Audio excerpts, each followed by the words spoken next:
La robe aux 33 boucles, elle, est revêtue. Chaque pas de plus est un pas perdu. Ce soir d'hiver, il fait froid et sur les fenêtres de la glace, il ne reste plus de place pour s'asseoir, plus de place pour l'espoir. L'accusé dans un box, le regard fuyant, la scène en boucle. Cela fait plus de 1000 ans. Le palais de justice, lui, est sous surveillance. Après le vacarme, voici le silence. Silence! Voici le procès de Dieu. Monsieur le Président, Mesdames, Messieurs, oui, nous voici devant le procès de l'Éternel. Dieu est ici accusé de braconnage, de meurtre avec préméditation et de crime contre l'humanité. Quel rapport, me diriez-vous, avec Noé, fils de Japheth et de Bathénoche, père de Sem, Chaf et Japheth?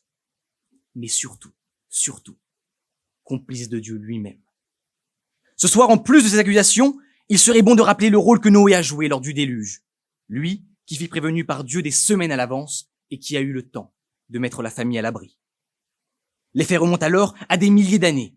Dieu se rendit compte de la méchanceté et de la perversité de l'homme et décida, d'un coup, d'un seul, sans prendre conseil, sans prendre son temps, sans faire appel à McKinsey, de faire tomber le déluge. Ce déluge fut la première et remarquable expérience de baptême qui fit disparaître de la terre tous les péchés, mais surtout tous les pécheurs. Cet événement avait, et je le cite, pour but de détruire toute vie depuis l'homme jusqu'aux bestiaux, aux bestiales et aux oiseaux de notre ciel. Un homme, étrangement, signe que le patriarcat n'a pas entendu le poids des siècles, est choisi par Dieu, car étant le plus intègre de tous. Lui, Noé, est choisi pour échapper au déluge, avec pour unique instruction de construire une immense arche et d'emmener avec lui sa famille. L'arche construite, Noé et sa famille à l'abri, des tonnes de vivres et des centaines d'animaux embarqués, le déluge put commencer. Il supprima alors toute trace de vie sur terre. Hommes, femmes, animaux, des milliards de vies supprimées. 200 jours plus tard, après être passé par la Sardaigne, le nord de l'Afrique, la plaine de la Béka, pour ensuite arriver au mont Ararat en actuelle Arménie, alors que il savait pertinemment que le déluge n'était pas fini, il décida d'envoyer un corbeau en éclaireur. Et comme vous le savez, celui-ci ne revint jamais.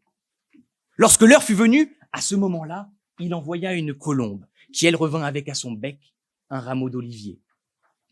Il avait donc fait le choix de sacrifier le noir corbeau au lieu de la blanche colombe, signe d'un racisme décomplexé qui signera alors l'apogée d'un crime parfait. Afin de promettre à la terre que ce fut ici le dernier des déluges, Dieu mit au monde, ou plutôt au ciel, un arc-en-ciel en signe de paix. Ou alors, pour certains, en guise de leurre du soutien de la communauté LGBT. Nous aurions pu ce soir accuser Noé d'un délit d'initié, car il a pu mettre à l'abri sa famille en profitant d'un délit puni en l'article 465 alinéa 1 du Code monétaire.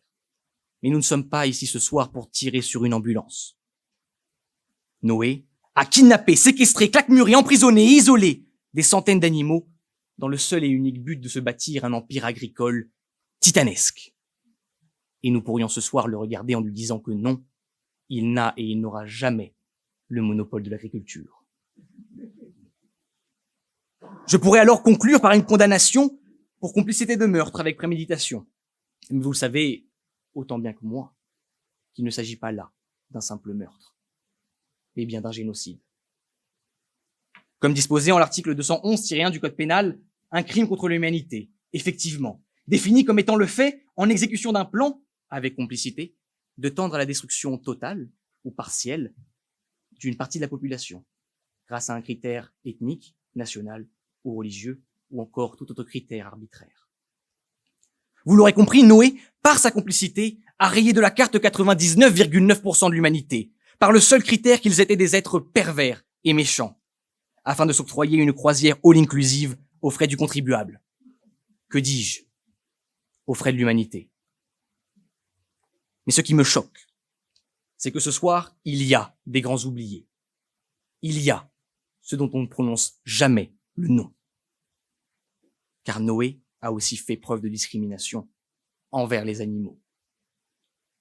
Où sont-elles? Où sont les licornes? Où sont les dragons? Où sont les dodos, les T-Rex, les centaures, les sirènes? Où est le marsupilami? Mort. Éteint. À cause de qui? À cause de quoi? Dieu seul le sait. Et c'est bien là le problème. Ce soir, je ne ferai pas le procès de Dieu. Pour des raisons de cavale évidentes, car personne ne sait où il se trouve, ce malgré une notice rouge d'Interpol. Je ne ferai pas non plus le procès de Dieu, car fervent catholique que je suis, il me serait alors impossible de faire preuve d'honnêteté. Ce soir, nous n'avons entre nos mains, ou plutôt entre celles de la justice, que Noé. Alors soyons fermes, justes, mais surtout, soyons intransigeants. Boris Vian disait alors, les prophètes ont toujours tort d'avoir raison. Il me semble alors nécessaire de condamner Noé pour tous les chefs d'accusation précédemment évoqués, ce qui élève alors sa peine à l'éternité. Mais qu'est-ce que l'éternité pour un homme qui a, selon les évangiles, plus de 3000 ans aujourd'hui? Au-delà d'être un gouffre financier pour la caisse des retraites, un criminel notoire et une menace pour l'industrie des pompes funèbres, Noé doit être mis derrière les barreaux avant que son activité décrite comme un poste de prophète ne donne des idées à d'autres. N'oublions alors jamais que ce sont des professionnels qui ont bâti le Titanic et un amateur qui a battu l'arche de Noé. Comme dit le proverbe, 1 heure de justice vaut bien 70 ans de prière. Monsieur le Président, Mesdames, Messieurs, je vous en prie, condamnez Noé.